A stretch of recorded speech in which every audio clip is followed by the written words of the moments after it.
Chapter 1. In the war between the demon army and the human army, at some point humans began to dominate. A hero named Reed appeared in the human army.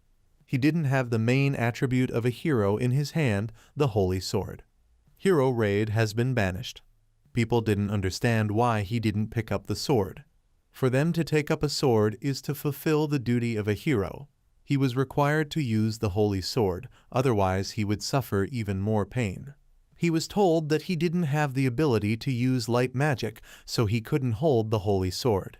Everyone said he wasn't a hero, and for his deception, he will be exiled. Holding his head, Reed wonders why this happened. Reed admits that he took the holy sword. He defeated the Demon Queen's army. He tried his best to protect the people of this country. How can you kick him out just because he couldn't use the sword? A stone is thrown in his face, and Reed winces. Residents tell him to get out. He tricked them. He's a false hero. But Reed tries in vain to explain anything to them. A resident tries to sneak a punch at Reed. This one should be his reward. He notices this and runs away, the villagers running after him. He never thought that he would be thrown stones to protect the inhabitants, and he also hunts. From the intersection, he hears his name called. He goes there. There was Derry, Troyes, and Elvis. They hadn't seen each other since the battle. They organized a party with Reed and defended the country together. Reed was glad they'd come. Derry was glad to see him safe too. If they catch him, they can become aristocrats. It's a good thing he's okay. Reed understood and immediately changed his face. Reed did not tolerate this attitude and defeated them all. He didn't believe that people could be so ugly. Walking through the woods, he thought that this life had come to an end. He doesn't know what to do next. He saw a sign dangerous, then the land of demons. Reed considered. He doesn't belong on human land anyway. He will try to kill the demon queen. If it doesn't work out, then it's a good way to die. And to avoid being recognized, he needs the mask he once found. Wearing a mask, Reed said goodbye to the land of humans and went to the land of demons in disguise. A few days later, he arrived at the Demon Queen's castle. Now all he had to do was figure out how Reed could get there. One of the guards spoke to him. He warns Reed that he can't wander around here without permission. If he values his life, he'd better get out of this place in a good way. He doesn't have permission, but he still wants to meet the queen and asks the knight to get out of his way. The guard wonders how strong his nuts are. The guard asks him why he thought he would do it. Reed shuts him up, and he demands to be allowed to pass. He will do whatever he wants, and hits the guard. He falls to the ground. Reed knows things are bad, and another guard approaches to find out what the fuss is going on here. News of the rampage near the castle reached the queen. Feng thinks it might be an army of humans. The details are unknown, but they think there is one person there. The queen is asked what she is going to do. Fran asks you to forget about him. He won't be able to get here anyway. The lady thinks he must be a fool to try to invade this castle, since there are gatekeepers all around the castle. Another message arrives, and he has killed the gatekeepers and entered the castle. She reminds me that there are many guards in the castle, but it looks like the guards are being tossed around like puppies. At the very least, there are 4 more heavenly kings in their castle. Butler Ben says people call it a flag. Reed is met by the 4 heavenly kings, an insurmountable bastion of their queen. He struck them down too. The queen can't believe that the 4 heavenly kings have failed, and Monsieur Balzac is stuck in the wall. The butler tries to draw her attention to himself. After hearing another piece of news, she becomes unsure of her army and asks if there is anyone reliable here. Reed finally walks in and thinks about how noisy the castle is. After looking around the room, he asks those in front of him if this is the throne room. Feng became very indignant because why the hell did he beat everyone in the castle? Reed tells her that there's not even anyone to fight, and he can't believe it himself.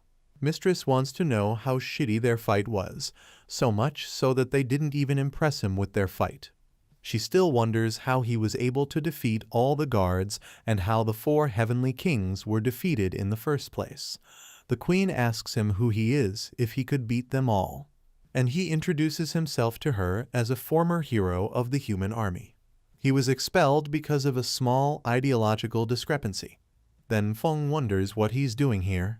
He was wondering what the top of the demon army that he had fought so far represented.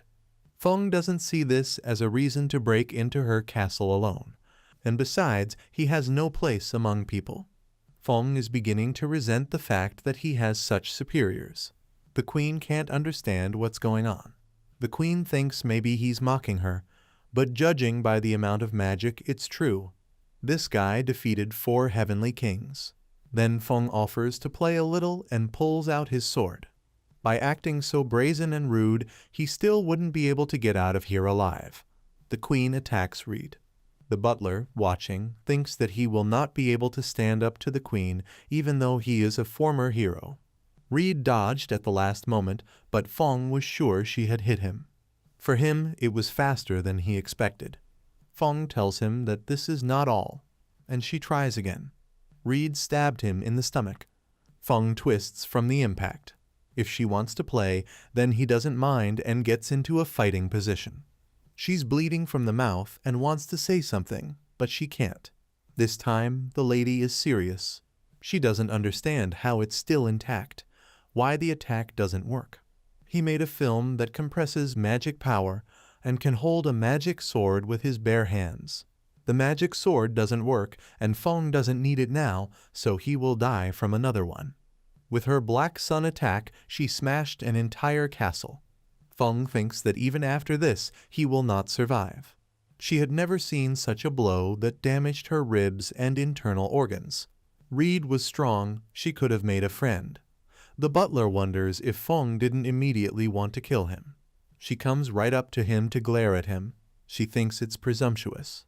But Reed was still alive. Feng and Ben were surprised to still be alive. Even though he was a hero, it was impossible for an ordinary person to survive after her technique. Reed praises her attack, but such an attack isn't enough to kill him. Feng's face changed. The butler has a bad feeling about this. Now it was his turn to attack, and he had already gathered his strength. When suddenly the queen unexpectedly tells everyone that he should marry her. The raid stopped. Reed can't believe what she's saying, but she excuses herself by saying that it was love at first sight. He reminds her that he's actually human. It doesn't matter to her, but it's another matter if he hates demons. He says they're not enemies now, he doesn't care. He would rather hate people more. He feels something, but what is that feeling? They just met, and even though she was the queen, Reed wonders why she's being so nice. Feng thinks that if she marries him, her subordinates might misunderstand. If Reed puts on a mask, it will solve all the problems. The butler doesn't understand what's going on. He thought that his mistress was fighting this brat. Moreover, this person is a hero. It will be a reckless marriage. The queen tells him to marry her, Fran Villiel. But he never had a family. He was betrayed by people he considered his friends. Banished from the house he thought was his home. So he agrees. After that, Fran immediately climbs up to hug him. That's how the two strongest came together. It is said that it was from this moment that the dominance of humans came to an end. Chapter 2. Balzac wakes up to someone calling him, and asks them what happened. They were knocked out by that violator. They were unconscious. 4 heavenly kings lost to some punk. Balzac wants to find this man, but no one knows where the intruder is, but the castle has become calmer. Balzac had a bad idea that the queen might have done something to him. He runs faster. Their boss has overwhelming magic power. He can't handle it. But when he arrives, he sees the queen hugging Reed. Feng treats him like a child, trying to feed him with a spoon. He must have been hungry after the fight. Balzac addresses the queen, but she ignores him completely. Especially for the raid, she made tamagoyaki sauce. Or he prefers kitsunes more. He says that's not the point. Everything is fine, but the 3 of them are looking at him too closely. The team of 4 heavenly kings consists of Balzac, Irina, Lilith, and Banam, and the queen is only now noticing them all. They would like to hear an explanation from the queen, since Reina is an outsider. Irina is offended that her fan never fed her like this. Balzac asks her to be quiet, and Feng turns to Balzac and tells him that the husband should try his wife's cooking. Balzac did not understand which wife. The butler thought they should have been told right away. Feng introduces Reid to everyone. He announces that she has decided to marry him. The three of them were shocked by the event. Balzac doesn't understand anything. For Irina, this is too sudden, and she is interested in this guy, who he is in general. Feng tries to say something, but Reina takes that responsibility on herself. He takes off his mask and talks about himself. When they heard that he was a hero before, everyone prepared to attack already. Balzac yells at Reina about what he did to her. She would never marry a human hero. Irina believes that Balzac is right. After all, Reina had killed a bunch of their compatriots. Lilith adds that humans are their sworn enemies. The butler would also like to give his opinion. Feng doesn't want to hear that. Had they decided to go against the queen's wishes? Reina saw that Feng's power was absolute as everyone fell silent. Feng clears his throat and adds, Reid is stronger than her. He could have easily killed them, but he didn't. Starting with the gatekeepers and ending with all the demons in the castle, they were still alive. Balzac says they just weren't fatally wounded. Feng claims that the raid didn't kill anyone because the demons aren't his enemy anymore. The raid confirms this fact. Now he hates people and wants to take revenge on them. Balzac is still against him. He killed their brethren. This was before Reid was exiled, and they've killed just as many people. Balzac tries to justify himself by saying that he was defending himself. Reid did the same. Balzac started to say something in retaliation, but stopped. He looked into Reid's eyes and gave up. They can do whatever they want. Balzac only asked if he was now an ally or an enemy. Reid says he's on their side now. He risked his life for the people, fighting desperately, but was driven out by them and proclaimed a false hero. Balzac asked him if they could trust him. Rael agreed confidently. Balzac asked Irina. She confirmed his words. She used mind reading. The man named Reid doesn't lie. Then Balzac is ready to trust him. But if Reid betrays them, Balzac doesn't even know what he'll do to him. Reid said he didn't have to worry. After washing up and entering the room where Reina is lying, Feng approaches him. She is curious to know why he didn't use the holy sword. She wonders if at least he tried to use it. The holy sword is a powerful weapon, but it has no predisposition to light magic. When he first picked up the sword, Reid didn't feel anything, and he was worried that he couldn't use it on the battlefield, so he decided to fight with his own strength. Other than him, there must be someone else who can use the holy sword. That's what he thought. You can protect your loved ones without it. He repeated this to himself without noticing, and in the end, he was banished. This is a useless story. Feng hugged him tightly. She doesn't think it's useless. Feng will try to spare him this pain. Reid kisses Feng. She wasn't expecting it a bit. Reid thanks her. It pleases him that the demon queen is so concerned about him. He thinks how cute she is, even with her quirks. Feng was embarrassed. Feng asks him not to rush things. She's not ready yet. Reid goes on to talk about the holy sword that is located on human land. If someone appeared who could use it, it would be a problem for the demon queen's army. In the kingdom of Reina, in the temple of the sword, a man talks about the chosen one of the sword that everyone has been waiting for.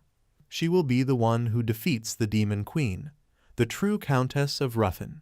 Now that a real hero has appeared, they don't have to be afraid of the demon army.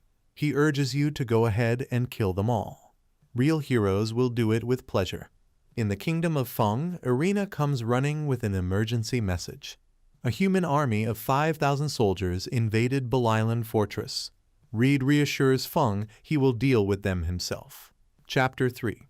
An emergency has occurred. A human army that has 5,000 soldiers is about to invade Belilan Fort. Feng is surprised by this event. Intelligence confirmed this information. They will reach the fort in 3 days. The human army is already advancing. Reed confidently says that he will take them on. This fort is an important point of their defense. There are only 500 soldiers there. Fong gives the order to send reinforcements and prepare another 5,000 soldiers. But the butler doesn't think they can gather that many fighters. Fong asks why. The soldiers are very tired, especially recently. The butler turns to Reed and says that not without the help of this hero. Reed is on the defensive. Will they keep reminding him of that?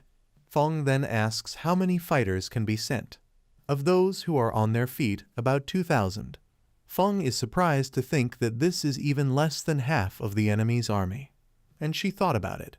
Reed says you don't need to send that much. 1,000 will be enough. Everyone present was struck by the idea of a raid. They doubt that such an army can defeat a 5,000-strong army. The current Demon Queen's army has one fatal weakness. If they fix it, they can win. Fort Bulurin is a land fortress about 80 km east of Vertard, the city where the Demon Queen's castle is located. 3 days after the news of the human army's invasion, Reed arrived at the fort with the army. It's a pleasant surprise for the garrison commander Fiora that the reinforcements will be led by Mrs. Irina herself. She's much calmer now. Reed realized that Fiora was in charge. Fiora asks Irina to find out who it is. Irina says it's the Demon Queen's husband. Fiora was extremely surprised that the Queen now had a husband. Fiora thinks they're joking with her. The Queen could only recognize someone who was stronger than her. Fiora wonders if he's stronger than Feng then. Fiora was confused. Many now think that this will happen all the time. It reminds Reed of something. Fran and her servants are aware of the situation, but the others don't know that Reed is a former hero, so the correct thing to do is not to remove the mask. Irina calls Reed and offers to go to the wall. Reed and Irina see a human army camp in the distance. Reed thinks they seem determined to keep them on their toes. Reed doesn't think they'll attack without a plan. There is an assumption that a new hero has appeared. They'll find out tomorrow. If the hero enters the battlefield, the raid will take care of him. Irina wonders if she should believe him. The Queen trusts him, but she can't get rid of her doubts. This could all be a trap. Irina lets go of the thought. He was chosen by the Demon Queen after all. Don't let her worry her head. But she also thinks that if he does something weird, she'll kill him. Irina turns to Reed. They formed up as he ordered. They have no way back. They can only wait for the next day. At this time, there was a human army encamped near Fort Bulurin. Ellis finds Derry. He decided to get some fresh air. Ellis is so happy to talk about it, that the battle would begin tomorrow. Everything will be simple. It's said that the demon army doesn't even have 2,000 soldiers. Maybe you won't need their help. Derry grabs his arm. Ellis notices this. The wound Reed inflicted still hurts. Derry says this guy is crazy.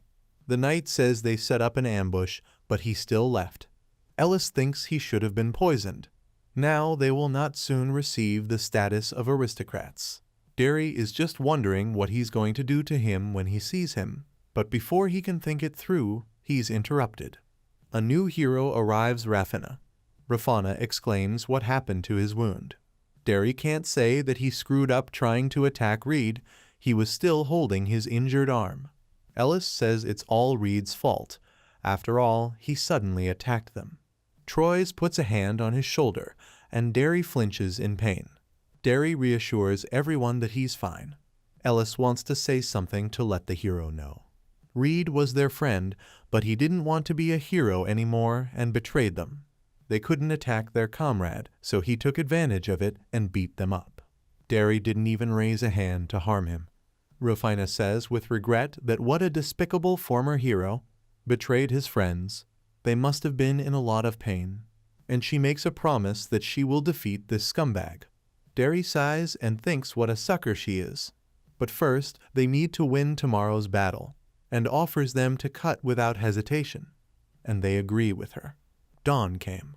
An army of humans and an army of demons lined up on the plain near Fort Bulurin. The advantage is obviously on the side of people. Fiora, Reed, and Irina watch from the fort's observation tower. Reed notes that there are a lot of people, which is good. For when will there be so many more in one place? Irina turns to the guys. Although they are in the minority, but this is much more interesting. The enemy is attacking. Irina commands the rear guard to use support magic, the vanguard to attack and defend the rear ranks. The demons fought back with such a difference in strength. In the operational headquarters, there is a discussion about the broken attack. They have the overwhelming majority. Reed tells the demons that they don't use support magic. Irina asks what it is. Reed explains that this is a magic that improves the performance of allies. An ordinary person can't match the strength of a demon, so why is the human army still winning? He also did a good job as a hero. The reason is that people use support magic. In the case of demons, it's like going up against armored soldiers. Irina thought about it. She never thought about it. Irina now understands why they must use this magic to defeat the enemy. That's exactly what he meant. With this, they receive the strength of 100 people. Irina admits that he is right. This strategy is extremely effective. With the help of support magic, they began to crowd people in. The outcome of the battle is already determined. Irina thinks that it is stupid to teach this trick in order to gain trust. He doesn't seem to be lying. Reed is really worried about them. Irina gives him a strange look and Reed notices it. She just thought it was a strange mask. He says it's better than the name she coined for the operation. In the castle, the butler is wondering how things are going at the fort. But Feng has a bad feeling about this. Chapter 4. One of the knights reports that the demons have suddenly started using support magic. The center and left flank suffered huge losses. The commander-in-chief didn't believe it. Now he'll get down to business. He asks the lady if she's going to interfere, to which she agreed. It's time to lead their army to victory.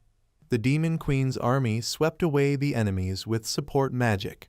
A hero appeared on the battlefield. Fiora happily says it works. Who would have thought that Reed's advice would change the situation so much? About half of the original 5,000-strong enemy force remained, and at the same time they received minimal damage. Irina had fully expected this from the Demon Queen's chosen one. Reed doesn't understand why she's so proud of it. If this continues, victory is just around the corner. The soldier turns to Mrs. Fiora. Their front line suffered catastrophic damage. Heroes join the battle. Calling them weaklings, the hero believes that although they have strengthened themselves, but the armor is just as fragile. Derry uses her power to roast the soldiers with a single flick of her hand. Ellis hadn't expected anything else. For her, this is squalor. The soldier begs for mercy from Rafana. His wife and daughter are waiting for him at home. Rafana should not feel sorry for the cockroaches that have bred, and cuts off the heads of all the soldiers. Fiora asks Reed who they are. He replies that this group is a hero. She doesn't understand how he found out about this.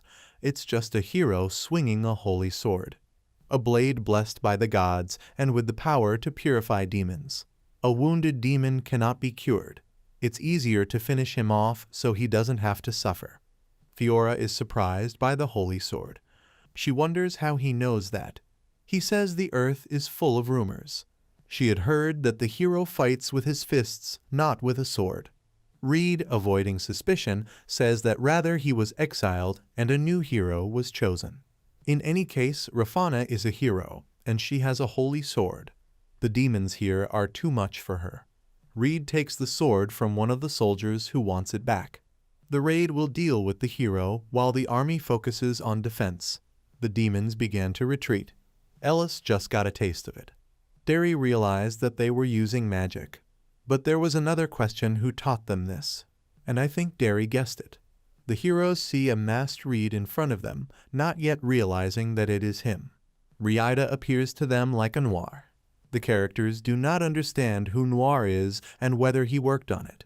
Reed thinks briefly that they didn't recognize him, and confirms that all this is his doing. Irina is a little surprised, and Reed asks her what's wrong. She wants to know why he introduced himself by a different name. This is now his alias. More interesting now is why Reed would do that. Reed understands that people are afraid of the unknown. A mysterious masked enemy will strike fear into them. Reed's action was quite expected, because this is not the first time he has done this. Rafina introduces herself to him. She is the hero of the human army. She's here to destroy them, the demons. Reed understood. Rafina adds that the reason for this was that all the troubles are from demons. People want to live peacefully, and they organize robberies and murders. Reed notices her bias. Most likely, this is the result of education or propaganda. Rafina is waiting to see what Noir will do. He obviously didn't come here to introduce himself. Noir notices that she thinks fast, which is a good quality of a fighter. All she needed was praise from the demons. Reed clarifies that he is not a demon, but a human. But he doesn't like them, so Reed is fighting for the demon army. The heroes began to feel the pressure from Noir so much that even the air became heavier. It feels so familiar. Irina notices that the raid stopped them with one intention. Reed is ready to test Rafina as a hero and what she is worth. The raid goes on the attack, but the knight gets in its way. The knight understands that this attack can break through his armor, and breaks through the shield of Troy's. Derry is surprised by its power. Derry directs a fiery spear and wishes it to keep Noir burning, to which Reed simply steps back, his attack not hitting him at all. After admitting his failed attack, Derry suggests that Noir talk about what he's offended about. After all, they can work together. Unlike the hero's mistress, Derry doesn't hold a grudge against demons. He thinks they could work together. Raffiney was a little shocked by this statement. They're not so bad after all. Derry thinks Noir has stopped, which is great.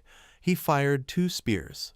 In Derry's opinion, Noir was caught, since the second spear would stab the Cretan in the back. But Reed waves the spear away and rates it as crafty. Everyone watching was surprised. Derry had failed, and now it was Reed's turn, and stabs at Derry's stomach. Ellis shouts that Derry is useless, and she wants to say something to the hero, but she doesn't have time. Reed stabs her. He handled all of them with ease. Rafina watched everything. Reed expected more from them. Unfortunately for him, they were all blown away. Rafina thinks to herself that Derry and Troy's are some of the best fighters in the kingdom. However, Noir had defeated them so easily. And this technique that destroyed Derry's magic is definitely not magic. She couldn't feel the flow of magic power. It looks like it was brute force. A simple wave of his hand was enough for him. Fiora still can't believe that the raid just defeated the heroes group. She wants even more to know who he is. Irina thinks, really, and the hero will lose to him dry. Rael has no reason to take revenge on her, but that doesn't mean he'll regret it. Derry and Toi might have fallen, but their support magic had enhanced Rafina's abilities, and she tells her fallen friends that they are even helping her in this state. Irina and Fiora see the holy sword overflowing with power, which greatly frightens them. Rafina tells Noir that he not only defected to the demons, but also raised a hand against her comrades, and asks him to be ready. Reed sees her overwhelmed with magic power, and the holy sword responds to her. Reed is more surprised that she called them comrades. She still doesn't know what they did to their previous hero. How would she know? Rafina attacks Noir and breaks his sword. The holy sword increased her magic power, so she was chosen. Rafina tells him that this is the power of friendship. Let him know her justice. She makes an attack, but it is quickly interrupted. Reed stops the holy sword with his hand and hits her. Chapter 5. After Rafina is hit by Reed, she twists and falls to the ground, and Ellis, who is watching them, wonders if the hero is going to lose. That cold look from Reida watches his former friends roll around on the ground. The holy sword is not a threat to him. The holy sword is designed against demons. He is about to approach Ellis, but she stops him so that Noir doesn't approach her. She doesn't know what kind of resentment he has, but she doesn't care. But for what he had done to Derry and Troy's, he would never be forgiven. Troyes, who is lying on the ground, wakes up, and Derry, who is bleeding from the nose, also wakes up. Ellis happily addresses them. Reed is surprised they're still alive, and he knows that's probably enough for today. Ellis turns back to him. She asks him if he's planning to run away. Reed repeated the word after her. Reed shouldn't have said that, because it made him very angry. He crosses his arms and asks her how stupid she is. The ground began to shake and crack, and the trees staggered. Ellis has a fleeting thought about the unknown black power that resides in him. Ellis doesn't understand how they're supposed to fight this monster. Reed leans forward slightly to make sure she's awake. He's not going to kill them. But just for today, he wouldn't do that because they would be his message to the king. Ellis doesn't know what message he's talking about. Reed removes his mask in front of her. Ellis's face changed abruptly. Thus, the battle for Fort Bullrun was over. The Demon Queen's army has successfully won. Watching from the observation tower, Reed tries to see people to make sure that there is no trace of them left. Fiora calls Reed. Reed only turned his head slightly in her direction. She thanks him. They don't even know how they would have managed without him. There's nothing special about it. Reed takes off his hood. He just did what he liked. Fiora smiled at him. Irina comes with the news that the human army has retreated, but they will leave some of their soldiers here.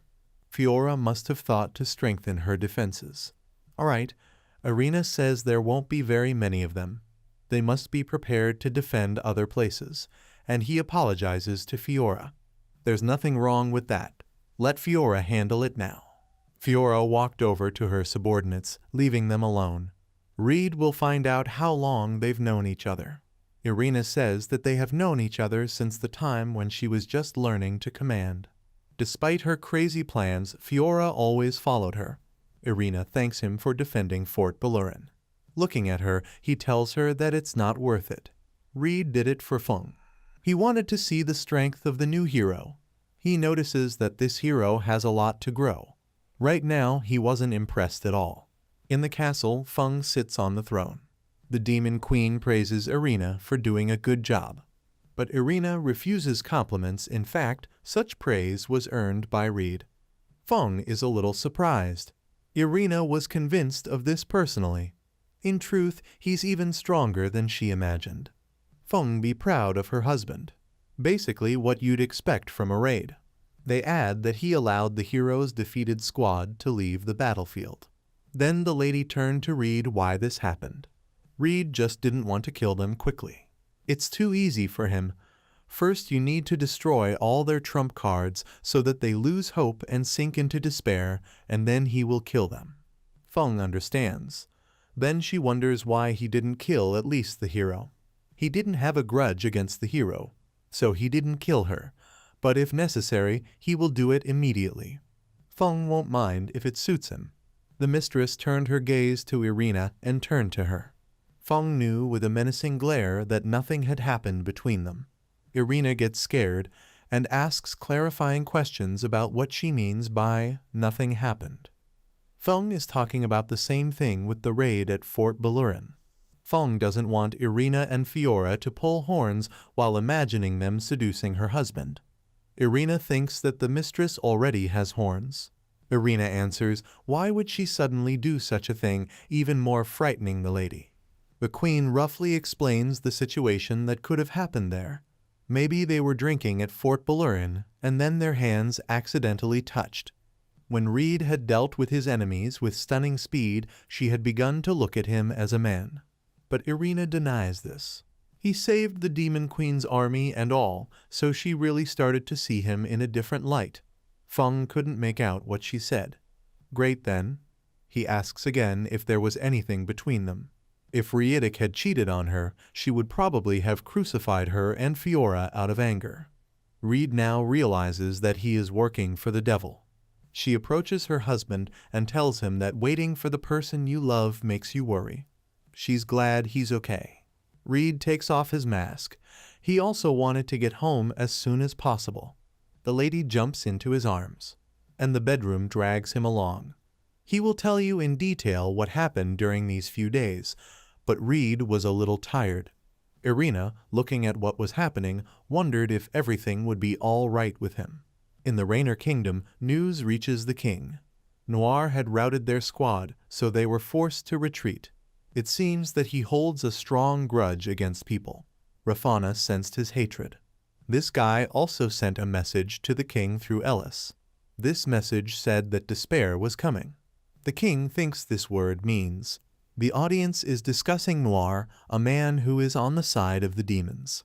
There were also other questions that this is a warrior who was able to defeat the hero. What does it mean to have a strong grudge against them? And the king thought of that fellow, but dismissed the thought at once. She says this can't be happening. One of the subjects appeals to the king that the damage is great, but they are lucky that they still have the sacred sword, and offers to personally choose a new hero. Rafana remembers that sad killer. She doesn't understand why he was so angry. No matter how much she thinks, there's no answer. She wants to know where he is and what he's doing right now. At this time, the lady asks her husband to finish telling the story. Chapter 6. Reed and Feng occasionally escape from the castle and spend time together. Feng asks Reed about the need for a powerful sword. It's the kind of sword he needs. Feng doesn't understand why. She thought he specialized in hand-to-hand combat. Reed just nods. While fighting the hero's squad at Fort Bulurin, Reed introduced himself as a man named Noir. But if you don't change the fighting style, there is a risk that his true identity will be revealed. Then the lady asks about an ordinary sword, if it will fit. You don't need such a sword. He's already tried it. Such swords are no match for the holy sword. Feng thought about the need for a saint-level sword or higher. She won't be able to hand over her magic sword, and he thinks about the black dragon. It would fit. But she exclaims sharply to make him forget what she said. They were just thoughts out loud. If you need a sword, maybe you should go to Balzac. Balzac usually sits in the armory. Feng suggests Reed go there. Reed is standing in front of the armory door. The door creaks open, and Balzac turns his head toward the sound, wondering who might have come. When he saw Reed, he didn't say anything. Reed noticed the look on his face. Balzac did not like this remark and regards it as a raid coming up. Reed could see that he wasn't in the best of moods. He's in such a mood because Reed came here, and anyway, what does he need here? Sitting on the nightstand and listening to the story of the raid, Balzac realizes that this request came to him. Even if he doesn't want to, he'll have to help him, or the queen will beat the shit out of him. They find him the magic sword Karad Borg. It has quite a high rank among magic swords. The sword responds to magic power. It's really different from the rest of the weapons. Reed asks you to put some magic into it, just afraid of breaking it. Balzac is outraged that this is a magical weapon that is rumored to be comparable to the Holy Sword. He'd want to see him break it. The sword's overabundance gave way, and the blade flew off to the side. Balzac falls to his knees in front of the broken sword, his heart draining. With regret, Reed apologizes for what happened. Reed moves closer to him to see if he's okay. Balzac just yells at him to shut up. He's still stunned that the blade couldn't withstand so much pressure from the magic power. After all, he believes that this is impossible. That's why he asks. This is the same as pouring magma into a thermos. Its creator, I counted on so much magic. Balzac wonders why this happened and where his power came from. The raid is waiting for the next sword, but Balzac is extremely dissatisfied with this. It looks like he doesn't have the right ball, except to make a new one from the scales of the royal black dragon. Reed was surprised at the word black dragon. Feng was also starting to say something about the black dragon to Reed. Balzac, on the other hand, made a face as if he realized that he had blabbed. And in a more serious tone, Reed says that he needs this sword. Or Reed can continue to test Balzac's swords if he wants to. Balzac swore under his breath, and I thought to myself, what if he's a demon? Balzac began to talk about the black dragon that lives in the dark mountains to the north of the castle. We are talking about a legendary dragon. They had already tried to get to the bottom of them once. They didn't fight him, they just wanted to chase him away. There would be a lot of casualties if he started rampaging through their territory. However, it is not for nothing that it is considered legendary. They all participated in the battle, including Lady Feng. Almirez, the Dragon King of Purgatory, didn't leave a living mark on them. It was a good thing that Almirez had returned to the Dark Mountains after that. Balzac shudders at the thought of what it would be like if he went on a rampage in their lands. No wonder the Queen didn't say anything. The Purgatory Dragon King is too dangerous. Balzac doesn't like Reed, but he's not going to send him to his death. If you need a sword, then Balzac will tell you where to find more affordable materials. Reed understood. Reed didn't listen to him. Now he has to get to Almirez somehow. Balzac, I think this guy is something with something. It looks like that dragon really is a perfect match for him. You can hit the road right now. He would have to warn Lady Feng first. The raid intersects with a girl, and she asks him if he is going to see his mistress. Reed, looking at her, realizes that she is one of the 4 heavenly kings. He also goes to the Queen. She corrects him so that he does not address her as you, but calls her by her first name, Lilith. The raid immediately understands and corrects itself. They're both on their way, and they're heading towards the Queen together. They knock on the door and apologize for bothering them. Feng wanted to attack Lilith about why she was here, but when she saw Reed, she didn't finish, and immediately ran to him to hug with the happy thought that he came to her. After all, she'd missed him so much. He lets out a full breath, and he's trying to bring her to her senses. The lady remembers and asks what request they did not come to her with. Reed gives the right to speak first to Lilith. A report came in from the intelligence unit.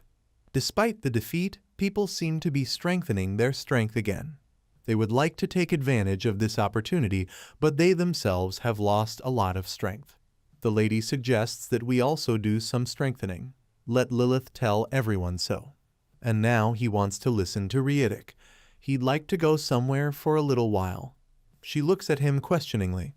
After learning about the Dark Mountains, she was surprised that he was going to fight Almirez. After destroying it, it will solve 2 tasks at once. Feng doesn't understand what this is for, but he guesses that he needs materials. Feng didn't want him to know about the Black Dragon. Balzac could hear his name being repeated all over the castle, and it made his skin crawl. Reed asks her why she hid it. Feng didn't want him to do anything stupid. No one can defeat Almirez, the Dragon King of Purgatory. In power, he is close to God. Rey says if he doesn't try, he won't know. Reed is about to leave when Feng grabs his arm.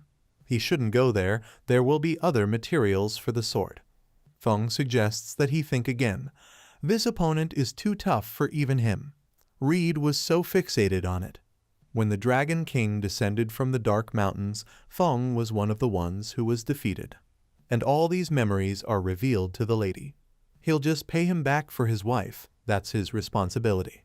If he says that, it looks like there's no stopping him. Feng was a little embarrassed. But initially, he focused on the material, and this is the main goal. But going there alone is a bad idea. Feng thinks of Lilith. She asks her to follow him. Unfortunately, Feng can't leave the castle right now. If it gets too dangerous, let her pick up Reed and return immediately. Lilith will show him the way. She has no right to disobey orders. Her abilities are perfect for the area they're traveling to. There aren't any intelligent demons like them living near the Dark Mountains. Those who lost the battle for survival become corpses and rot on the roadside. Countless scattered remains, these are the perfect toys for Lilith. She also makes a horse out of bones that she will ride. Reed sees the necromancer's work for the first time. Feng asks him to be careful. He says he'll be back soon. She also appeals to Lilith so that she does not take any risks. Lilith shouldn't make eyes at her raid. Lilith pretends not to understand. They are being sent. Their goal is the Dark Mountains ruled by Almirez. Reed doesn't mind going separately while Lilith is riding the entities. Chapter 7. The Dark Mountains are a high mountain range located north of the Demon Queen's castle.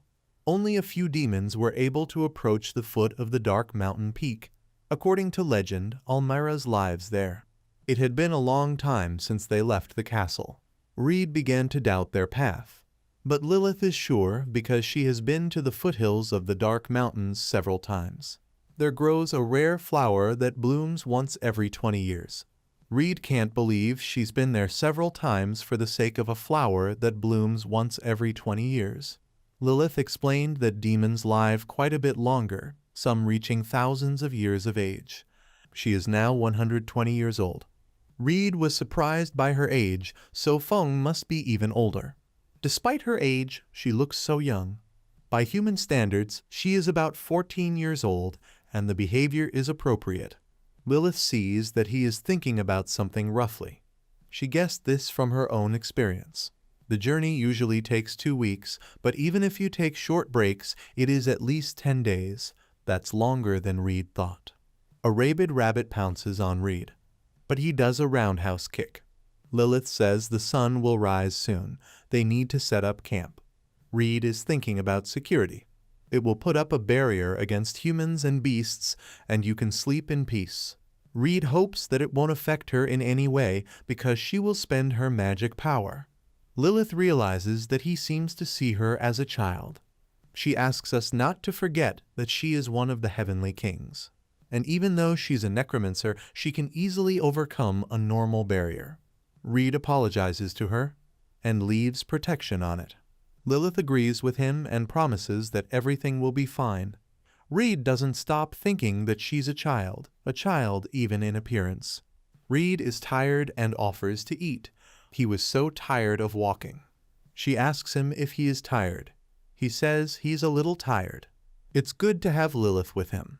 If he was alone, he would have to get food on his own. Lilith takes out a bow and arrow. Reed sees that it's hunting gear, and he knows that they will hunt. But he wouldn't want to, since it had been raining all day. Reed wonders if she didn't take some dry rations or something. It wasn't a trip without local food. Reed sees a large horned snake in front of him. Lilith screams for him to finish him off. Today they will have a belly festival. But she hadn't forgotten the kitchen utensils. They sit around the campfire, eating yummy food. The meat was crispy. Still, fresh ingredients always taste better. Reed thinks it will be like this every day as they head for the dark mountains. Reed looks up from his meal. There's something he wanted to ask Lilith. Looking up from her dinner, she wipes her face. He wants to hear a little about necromancy. It is a magic that can manipulate corpses and spirits by transferring mana. In general, the object can be a crudely killed corpse or some weak spirit. For example, if it is a demon with a power of 1, you can use magic to put 10 in it and get the power of 11 demons. Reed thinks to himself that this is not bad. But not everything is so smooth. The magic power sent to a distant corpse is weakened due to distance and the impact of various objects. In this case, the corpse gets about 5-6 magic powers. Reed doesn't think this is a universal method. Lilith adds that there are limitations everywhere.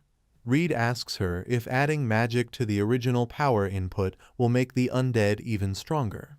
Lilith replies that most of the time this happens. Living things are mostly unconsciously conserving energy. This is why an unexpected power can awaken in a difficult situation. Reed agrees that this happens to him. If the limiter drops for some reason, it will most likely be able to increase its strength. That is, when he will be on the verge of life and death, and Lilith would ask him if he was afraid. But he confidently says no. He'll be looking forward to it. The next day, they continued their journey. A few days have passed. They came to the sea. Lilith says that maybe he will catch seasonal fish, but it seems to Reed that they have a slightly different destination. Lilith agrees with him, so they must move towards the dark mountains. This is an order from the Demon Queen, and the fish can wait. A mountain range appeared. These are the dark mountains. She's saying something with her mouth full, but I can't make out what she's saying. Reed suggests that she chew everything first. Reed already knows that she fought to reclaim, but he's curious to know what it looked like. He'll figure it out for himself when they get there. Looking at this, he thought it was fun. Almira's the dragon who won this battle. Lilith will continue on foot as the road does not allow riding. They had already entered the territory of the Dark Mountain. They need to be careful. Reed sensed strong magic. He feels that there are 10 or 20 enemies nearby. It can't detect them, as if they are somewhere far away. The monsters that live in the Dark Mountains are quite strong. They have tight and delicious muscles. Lilith has long wanted to try them. But she couldn't go there alone. Lilith sprains her leg and Reed catches her as she falls. He asks her not to bother him. The monsters of this mountain will fall down one by one. He's not going to lose to them. Lilith shows them their way.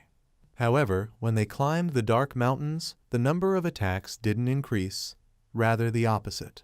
The monsters that live in these mountains know how to identify a strong opponent, so none of them decided to attack Reed. They got up quite a bit and built a fire. There is a cloud at the top of the mountain. Reed wonders if they'll make it to tomorrow or not. Only if they keep up the pace. Reed wouldn't want to be on a field with poor visibility. Reed apologizes to Lilith for dragging her along. But they didn't get that far just because of the raid. The raid is strong. Lilith couldn't have made it this far alone. It puts up a barrier, but she doubts that he will save her from the monsters. Lilith had helped him a lot. Thanks to her instructions, he was able to get here without any problems. It would have taken longer alone. As expected of one of the 4 heavenly kings, he thanks her. Lilith falls backwards. She asks him not to look at her face, admits that her blood behaves strangely. He is ready to cure her and asks to show her where it hurts. Lilith wants Reed to leave her alone. Tossing and turning, Lilith says she can't sleep. Reed now thinks he can go alone. Chapter 8. It was morning. Reed wakes Lilith up. It's time for them to move on. Suddenly they notice something. They can't figure out what it is. Lilith says this didn't happen yesterday, and he suggests that these are clouds that came down from the mountain. Reed reaches out to this unknown, and he says it's not just clouds. It's a magic mist. There was only one question left: what awaits them in this wandering fog? Visibility is even worse than expected. Whether Lilith can fly up the sky or not, she doubts that there are no flying-type spirits of dead spirits here. This is an unusual mountain.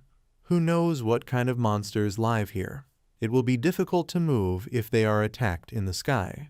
Lilith thinks it's safer to walk on the ground. Then all they have to do is deal with this fog. Lilith asks him what he's up to. After a moment's thought, he channeled his power into the mist. He blew it away with a shockwave. It's much easier. Lilith says to herself that Reed has only one gyrus, and that's a muscle. Reed thinks someone is talking too much. The fog that has cleared will return soon. But will they be able to reach the mountain in one dash? Lilith isn't as fast as Reed, and there's nothing you can do about it. He's considering letting her ride on his back. Lilith was surprised by the suggestion, and she began to pretend that she hadn't heard. But she still climbs on his back. Reed asks her how she feels about this speed. If it touches some places, she will report it to the queen. The fog is back. At this rate, they'll never get there. Reed was sure he would make it, and he apologizes to her. Lilith says there is no need to apologize. They were still halfway there. Rael agrees. From now on, they need to be more careful. This fog can confuse them. And suddenly they notice that monsters have appeared. Reed didn't even notice their presence. They don't seem very welcome here. Reed asks him if she has ever seen such monsters. But this is the first time she's seen such disgusting monsters. He wonders if they are hunters devouring random travelers in the fog, or guards trying to stop those heading for Almeras. In any case, he must defeat them and then face this dragon. Reed doesn't have time to deal with everyone. He directs his forces to make them fail, but they remained untouched. It turns out that they are an illusion. Any attack is useless. Reed understands what's going on and what's wrong with them. Lilith didn't think they were going to talk. There must be a reason for that. Reed didn't know that monsters could talk or what they wanted to achieve. Lilith can feel their surroundings. He probably isn't the only one here. The raid assumes that this is some kind of entity, but Lilith interrupts him. Something appears around that demon. It's like something out of ice, or concentrated magic power. Lilith says things are bad for them. The demon points magic spears at them. Reed and Lilith dodge. For Reed, this is a problem guy. He needed to get it over with quickly. For the second time, the demon tries to kill them with magic spears. Reed leaves again. Reed notices that these spears are piercing the rock. He appreciated their power. This magic mist can make as many copies as it wants. The demon thinks what a convenient hunting ground it is. He's starting to get mad at these people and wants them dead already. Lilith calls Reed to stand behind her. It invokes an entity. It may not be enough for a long time. Reed asks her about the flying spirit she has. Will it be enough for them to take off? But Lilith had already said that it was more dangerous in the sky. They will become targets for magic spears, and there may be other monsters. And they make their escape. It's better than nothing. Lilith calls again, and creates a forest eagle. Perhaps their magic spears might not reach them now. They keep going up. They emerged from the fog. It's quieter here than Reed imagined. They were lucky that there were no other monsters nearby. They'd better not go back into this fog. From here, they will get to the top faster. Reed sees Lilith's startled face. Tentacles that emerged from the mist grabbed the eagle's paws. The demon says they won't get far from him, and again repeats these words, die. It's really too dangerous in the sky. They are drawn back into the fog. But Reed will be able to defeat this dragon thanks to her. Reed says that he said that he is an illusion, but these tentacles do not go out of his head. As they rose into the sky, Reed noticed that the mist demon was getting nervous. But Lilith doesn't understand him. Reed explains to her how an immaterial being can capture them. And they understand that this demon is a very real being. These tentacles have a body. To the demon, they seem to be talking about something. After all, they don't know who he is. He doesn't need to worry. He blocked their escape route. They were trapped, and there was no way they could avoid his attack. Reed and Lilith are once again hit by magic spears. Reed commands that it's time for them to jump. Lilith just takes hold of his cloak. This does not suit the raid because it can fall, and he picks her up. After waiting for a while, he jumps down. The demon was surprised that they were jumping, but they still couldn't get away from him. He's here like a fish in water and reaches for them. But Reed pushes him away with his foot. He, in turn, falls to the ground. A demon that preys on weary travelers misleads prey in the mist. It's like the baptism of fire of the dark mountains. Reed doesn't think this thug is being run by Almira's. Lilith wants to know when Reed realized he wasn't an illusion. Reed was suspicious from the start. Remembering that demon and his words, Reed finds it strange to talk about something like what the demon said. No one would tell an enemy that, except in cases where you need to inspire proper information. Reed sees that Lilith has turned her back on him and asks her about it. She ignores his question. After making your way through the fog, the dragon is only a short distance away. Reed considered. Lilith looked at him questioningly. He saw something flash at the top. She thinks it's some kind of reflection.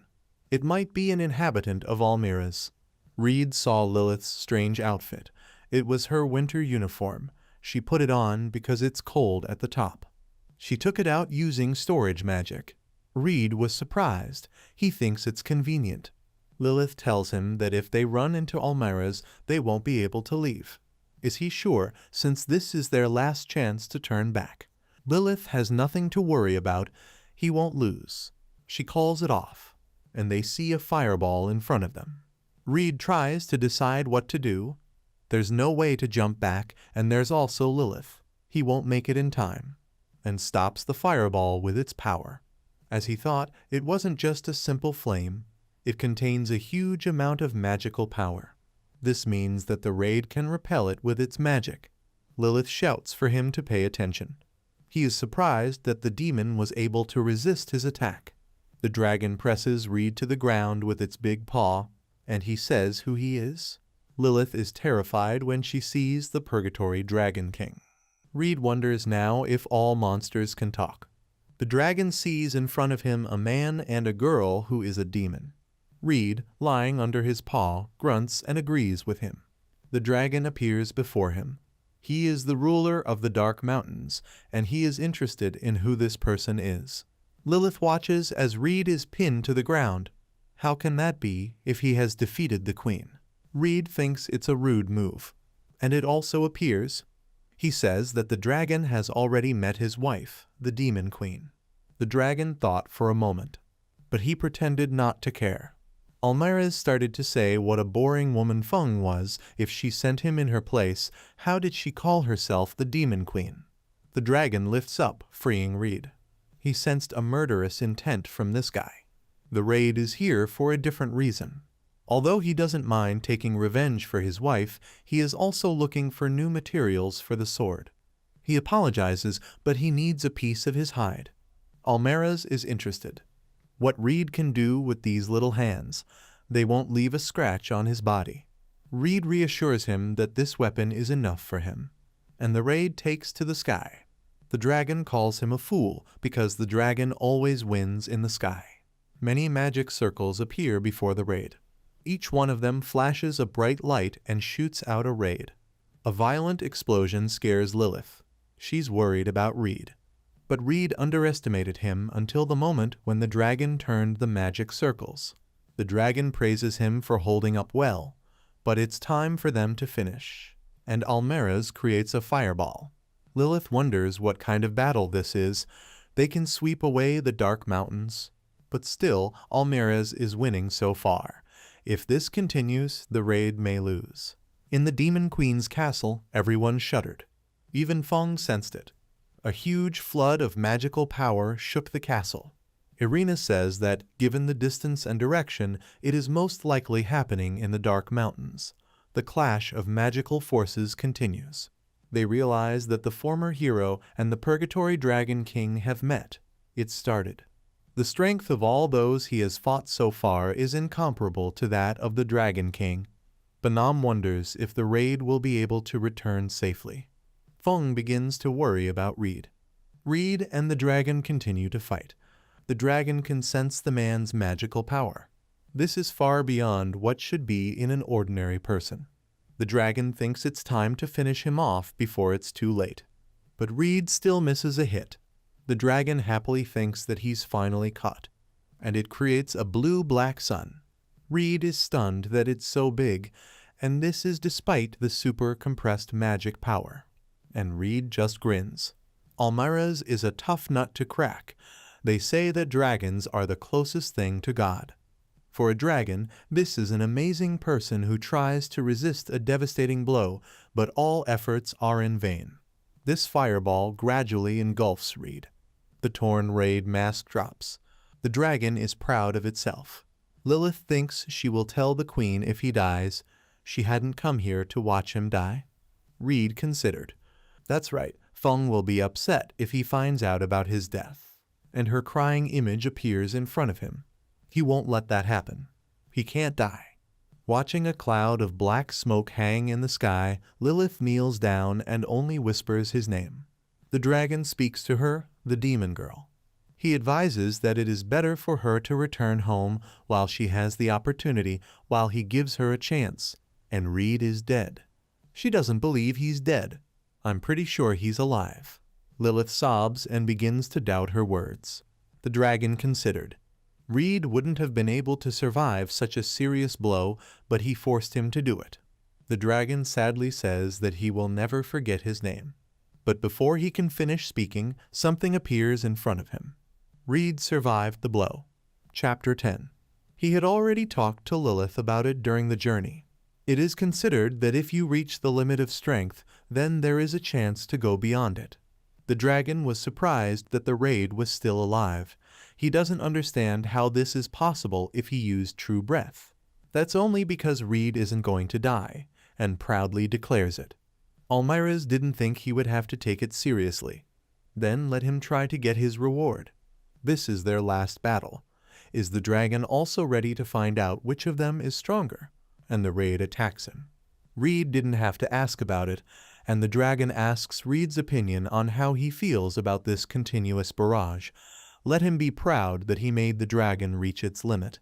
But still the dragons wonder why the sky doesn't fall. It would be a shameful end for the dragon, and Reed appears behind him and deals a heavy blow to the dragon's body. And the dragon hits the rocks. It is a little covered with stones. Lilith runs to the raid. Reed can now exhale. He finally managed to defeat him. Then they notice movement. But the dragon is still alive. Reed doesn't think that's possible. Who would have thought it would go this far? After taking such damage, would he still be able to fight? The dragon admits that he can't continue to fight. Lilith and Reed looked at him questioningly. He can't fight because his magic power has dried up. However, the same can be said about the raid. The raid really isn't in the best shape right now. The dragon understands everything. It looks like it's a draw, and the dragon falls back exhaling. Unable to resist, Reed falls on his back. He wakes up. He ends up on a bed in a room somewhere, and he realizes that then he lost consciousness. Reed doesn't know where he is. Lilith and Almaraz enter his room. This is a white snow castle, a monastery on top of the dark mountains of Almaraz. Reed is surprised to see Lilith and Almaraz together. Reed wonders if the dragon has taken Lilith hostage. Lilith scratched her head. No one took her hostage. Almaraz took them to this castle. Since it's cold outside, he allowed me to spend the night here. Reed looked at him suspiciously. Does he really let them stay here? The dragon is completely confident in his decision. Reed wonders why he would do that. After some thought, the dragon replied that they were fighting on equal terms, so he recognized his strength. I'm a little uncomfortable looking down on them. And turns from a dragon into a human. It welcomes its new guests. Reed asks him who he is. Almaraz wonders indignantly if Reed didn't recognize him. Reed recognizes Almaraz's voice and knows it's him. Almaraz asks him if he is so surprised by his transformation. Dragons from ancient times have the ability to transform into a humanoid form. Reed didn't seem to know that. Suddenly, Almaraz goes flying into the wall. Lilith and Reed don't understand what's going on.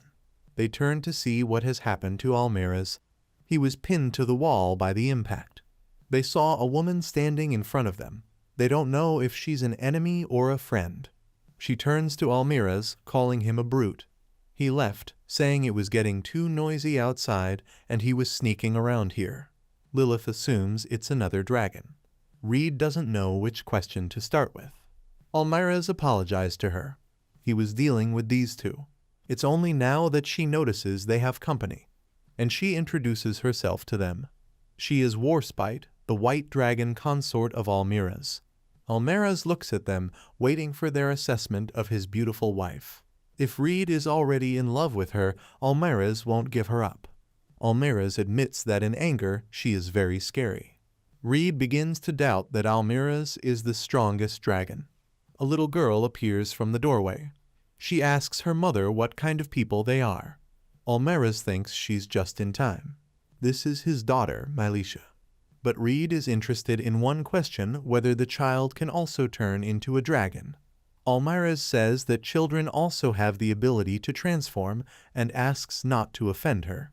Mylisha introduces herself to them, calling Reed her brother and Lilith her sister.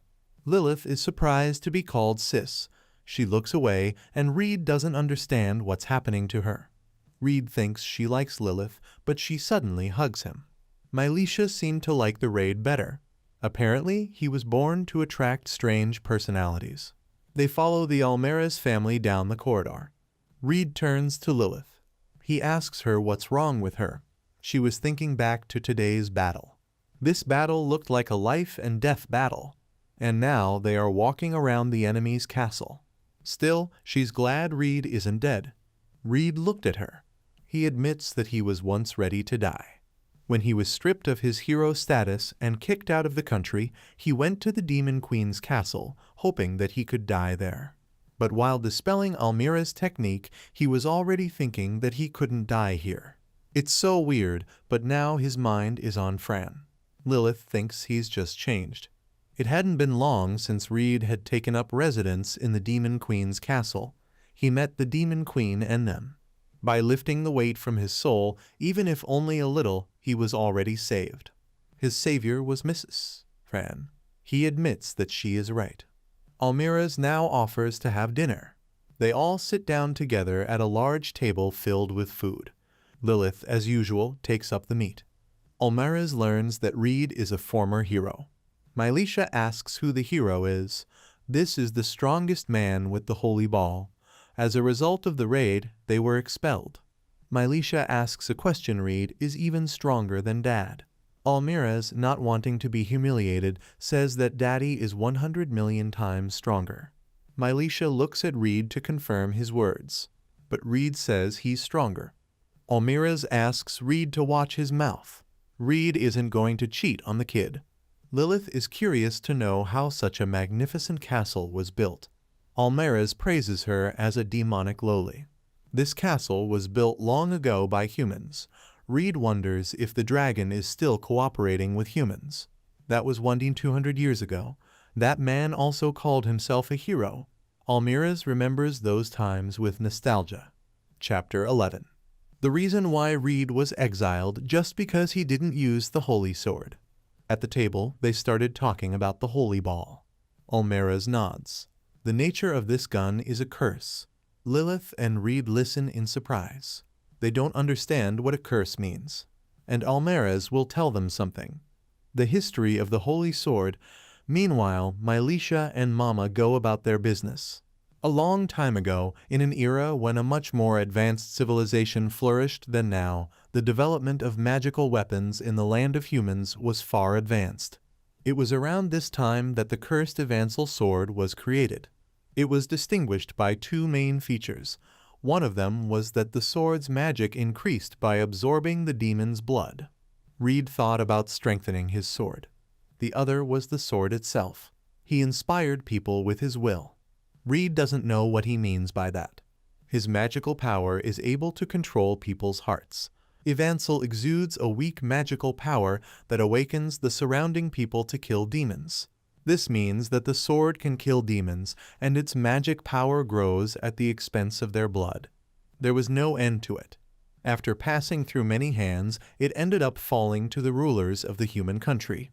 The king then launched a war against the demons. On the front line, there was a soldier wielding this sword. Back then, people called him a hero. Lilith and Reed are listening intently. But there were also quite a few powerful figures among the demons. Of course, they didn't allow themselves to be cut out. Sometimes heroes died. But this has become a unique role. It didn't matter who was holding the sword anymore. What mattered was the mechanism for effective growth of the curse. It didn't matter what kind of hero or what kind of war was going on.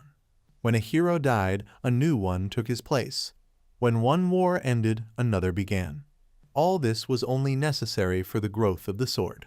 Lilith thinks how selfish that is. For such a stupid reason, so many demons were killed. 200 years ago, one of the heroes realized that the reason for the long war between humans and demons is the holy sword. Then he went to him and asked Almira's to help lock him up. Lilith can't believe there was a person who wanted to seal it. At that time, the magic power of the sword was much greater. He probably decided that he couldn't do it alone. It did seem strange to him, though. Humans are not a long-lived species. For them, it is like an ephemeral flash. If he noticed the true nature of the ball, then it was possible to entrust this mission to others. This person didn't waste precious time on that sword. Almira's didn't understand why. It is precisely because his life is fleeting that he must fully focus on this mission and finish it as soon as possible. Almira's decided to help him. The hero set up camp, and Almira's shared his magic power with him. Taking the sealed sword, he went to a faraway place. Then he heard that the holy sword was locked deep into the ground. The hero became an unusual person. The country where he came from was destroyed. The war between humans and demons had stopped. Only the dragon knew of the existence of the cursed Evansal sword. This went on for 1,000 years. But about 100 years ago, the situation changed. The holy sword buried at the back of the peninsula was accidentally discovered.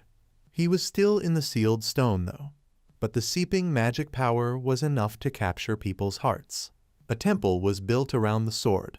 The surrounding area turned into a country, so the Rainer Kingdom was born, the country that exiled Reed.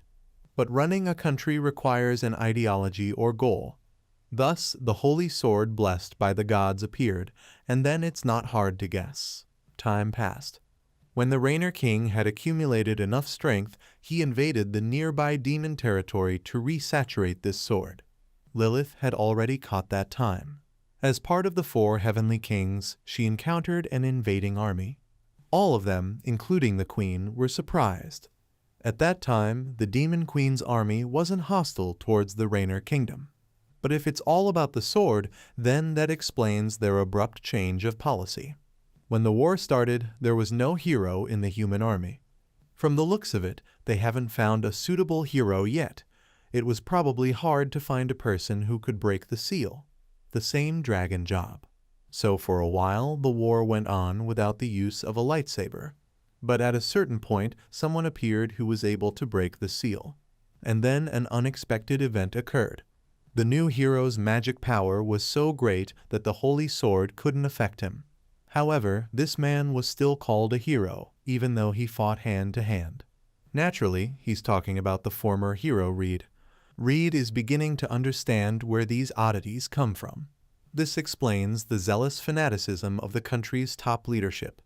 And it does not matter that the current advantage is associated with these heroes. If he doesn't use it, then there isn't much point in a war either. So the holy sword banished the hero and chose a new one who can wield it. The first time Reed picked up this sword, he thought that the holy sword wasn't calling him. No wonder he was exiled. He's a thorn in the side of that damned sword. As a result, the hero of the raid was kicked out of his hometown. But now that the seal is broken, the holy sword won't stay in one place. Walking on the hands of the powerful, he will sow the seeds of discord. What will the raid do if it finds out the true reason for the events that occurred? Reed wonders if he needs to do anything. Just because the cursed sword is to blame, he can hardly forgive people, whether he means Almira's. Being a hero in the war between humans and demons, he guessed that the holy sword was deeply involved in all of this. But no matter how much he affected minds, and realizes that not all people were his puppets. After all, he wouldn't have been exiled if it wasn't for their will. He still hadn't given up on taking revenge on people. He wants to corner them, let them taste their despair, and then kill them. However, he agrees with the intention of that old hero. If he encounters a new hero in the middle of revenge, he will do everything to destroy the holy sword. Whether Almira's is satisfied with this answer. He thought about it. Previously, there was a difference in strength between Almira's and Reed. But in the middle of the fight, the raid exceeded its limit. This is impossible for a normal person.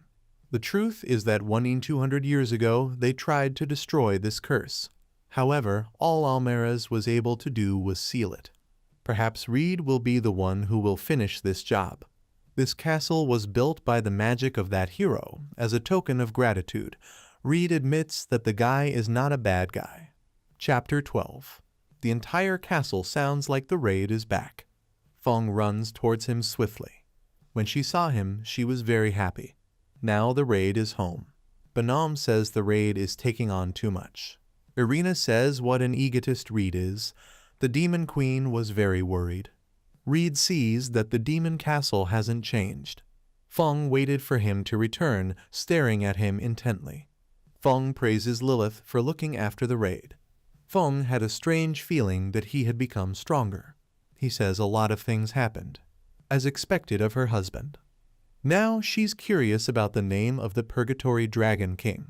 The dragon, seeing Feng, felt a great magic power. He greets them. Feng is startled by it and jumps away. She doesn't understand why he's here. Reed explains that he helped get there. He asks Almira's not to frighten Feng, and Almira's turns into a man. Everyone was shocked. Everyone exclaimed and wondered how he was able to make peace with the Dragon King and that he had the ability to transform from a dragon to a human. The butler suggests not jumping to conclusions. Feng is thrilled that Reed is back with the Purgatory Dragon King. After all, this is her raid. If the lady looks happy, then you don't have to worry. Balzac runs and screams. He's looking for the bastard who made the queen worry. He stops and asks in surprise who has arrived. Balzac begins to panic. He thinks the dragon is going to take over the queen's castle. Almaraz notices that their soldiers are so strange. Balzac can't trust this guy, reminding me how he'd smashed them to smithereens. Almaraz begins to tell the story, like a dragon once lived. At the foot of the ridge where it lived, there were rare flowers that bloomed once every few decades. One day, a dragon came down from the foot of the mountain to see these flowers. The figure of a man who is in the bushes exclaims when he sees the Purgatory Dragon King in front of him. The dragon thinks he's forgotten. A lost demon approached him. This stranger wasn't listening to what the dragon was saying. Suddenly he asked that this is not a place for a toilet, but the guy wasn't afraid of him. And he decided that the dragon was going to invade their territory. But the dragon was only interested in flowers. This demon ran away, saying that he would report everything to the demon queen so that she could gather her strength as soon as possible. Then this guy disappeared. This story actually happened. Right after that, he was attacked by an army of some sort. Almaraz notices that they are not listening to him, but they pretend that they are imbued with the story. Almaraz began to worry about Balzac. Irina reassures him that there is no need to worry about it. So Almaraz can't figure out what kind of army it was. If only I could remember the face of that demon. And he asks the queen if she thinks it was rude. She says it's an absolutely uncouth army. Later, he says that she is a funny girl and hopes that they will get along. His jokes are starting to bore Reed. The butler once told Reed to go into the main hall, going up the stairs, and opening the door. First of all, he thinks to see Banham. Fong is standing in front of him in a wedding dress with a small bouquet of flowers. Reed was surprised. They stared at each other in silence for a while. The butler appears behind Reed, although they are married, but the wedding ceremony has not yet taken place. Banham asks Fran to propose. Embarrassed by Reed, Fong asks him what she looks like to him. A little haltingly, he replies that she is so cute. Reed claims that this is absolutely true. Her cheeks were flushed. She was very happy. Watching them, Balzac and Lilith discuss about how Reed speaks. It's unusual to hear any compliments from him. Balzac would describe him as a man who doesn't talk much. Irina tells Reed that he's even grown up. Reed wasn't ready to hear this and asks her to shut up. It's just that Reed really thought it was cute. Now this day will go down in history. Reed says he brought something. Almaraz hands him his new sword, which he wanted so much. Almaraz asks him if he needs anything else or if that's all. There are many rare items in his treasury. You can also process the material that interests them. Reed shows a diamond ring. This is what he asked him for. A ring made from the fang of a real dragon. This is a marriage custom performed by men in the land of men. And he says those very words whether she will marry him. Fong smiles and says, yes, she agrees. And Reed puts the ring on her finger. They hold hands and stare at each other. However, the war between humans and demons is still ongoing. Irina comes to the mistress to tell one piece of news. An army of 15,000 men is moving towards their castle. Feng was surprised. After the defeat at Fort Baluran, they had trained hard. They are stronger now than before. Raffen feels a little uneasy, but she doesn't know what it is. It's like she's on stage. It's like someone is controlling it. She began to make various assumptions. Maybe the minister is hiding something or her friends. Or it might have something to do with the person who introduced himself as Noir. But now is not the time to think about it and drives away bad thoughts. Her mind turns to Noir. Next time, she definitely won't lose. Lilith thinks they won't be able to attack until they pass through the forest. Irina suggests not using the demons of the forest to reduce their numbers, but setting up an ambush at the exit. Feng thinks this is a good idea, but she's worried that the new hero with the holy sword shouldn't be underestimated. Raid comes in. They don't need to worry. He is confident that he can handle the new hero. Along with Fran, they will put an end to this war.